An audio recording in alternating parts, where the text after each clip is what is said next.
There's a knock at the door. Jesse, Kate, and David all freeze like they're in the game of statues. An unexpected knock at the door at 7:30 in the evening means all Jesse can picture is two officers standing outside on the step, holding their hats, about to deliver the news that will shatter the family. Kate, never recover. Blair, going to preacher and leaver. Kirby, most histrionic. She'll loudly blame Robert McNamara, Lyndon Johnson, and her particular nemesis, Richard Milhouse Nixon. And Jessie, what will Jessie do? She can only imagine dissolving like the Alka-Seltzer tablet her father drops in water at night when he's working on a stressful case. She will turn into a fine dust, and then she will blow away. David stands up from the table, his face grim. He isn't Tiger's biological father, but he has filled the role since Tiger was a small boy, and in Jesse's opinion, he has done a great job. David is a slender. Tennis is his game, which is his only saving grace as far as Exalta is concerned, whereas Tiger is tall and broad shoulders, the image of Lieutenant Wilder Foley. David is a lawyer, although not the kind who shouts in courtrooms. He's calm and measured. He always encourages Jesse to think before he speaks. David and Tiger have a close, nearly tender relationship, so Jesse bets David feels sick as he goes to answer the door.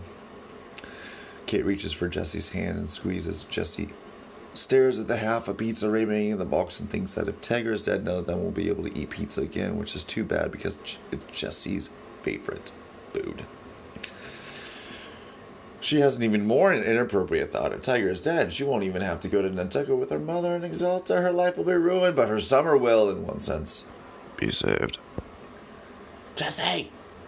She stands up from the table and scurries to the front door. David is holding the screen open. Outside, illuminated at the porch light, are Leslie and Doris.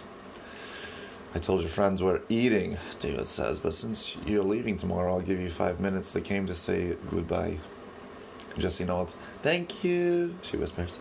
She sees the relief on her father's face. Being disrupted through dinner hours not good, but the reason for it is far, far better than what they had all privately feared.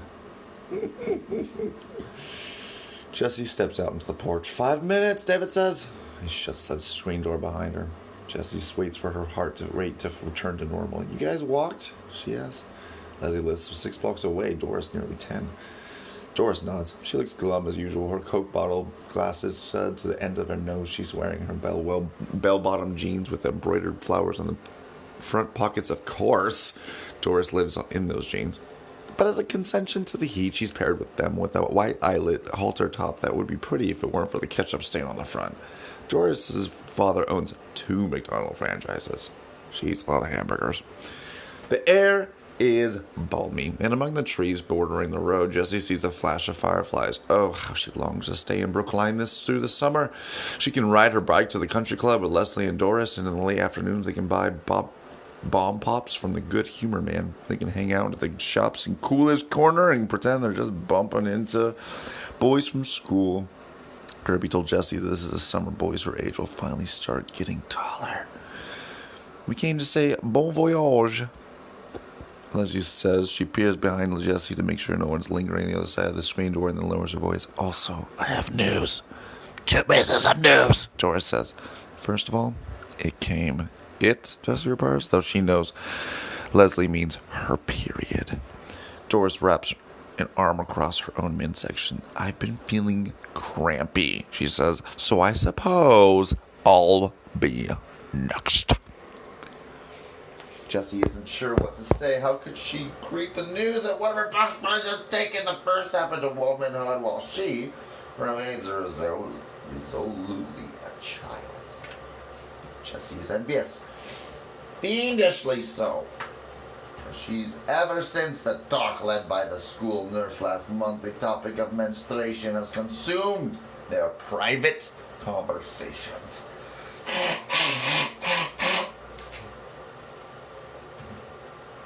Jessie assumed Leslie would be first among them to get her period because Leslie is the most developed. She already has some small, firm breasts and wears a training bra, whereas Jessie and Doris are as flat as ironing boards.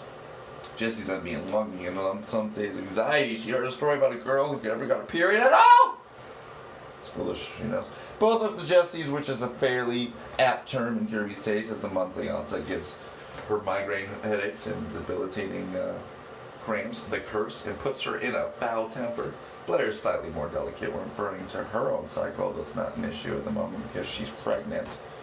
Leslie can get pregnant now, Jessie thinks. The notion that is almost laughable. She's ready to stop talking about all of this. She wants to go back inside and finish her pizza.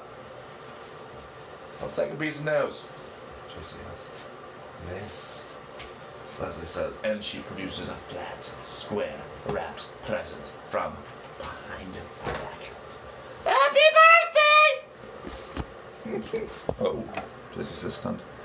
Like everyone else with a summer birthday, she has given up hope that it will be ever properly celebrated by her classmates. She accepts the gifts as quite obviously a record album. Thank you! She beams at Leslie, then at Doris, who's still clutching her abdomen against imaginary cramps. And then she rips the wrapping paper off. It's Clouds by Joni Mitchell. As Jessie hoped it would be, she is obsessed with the song. Both sides now. It's the most beautiful song in the world! Jessie could listen to the thing every second of every day between now and every time she dies, and she wouldn't be sick of it. Apparently I have to sing that song. I have no idea what that song is.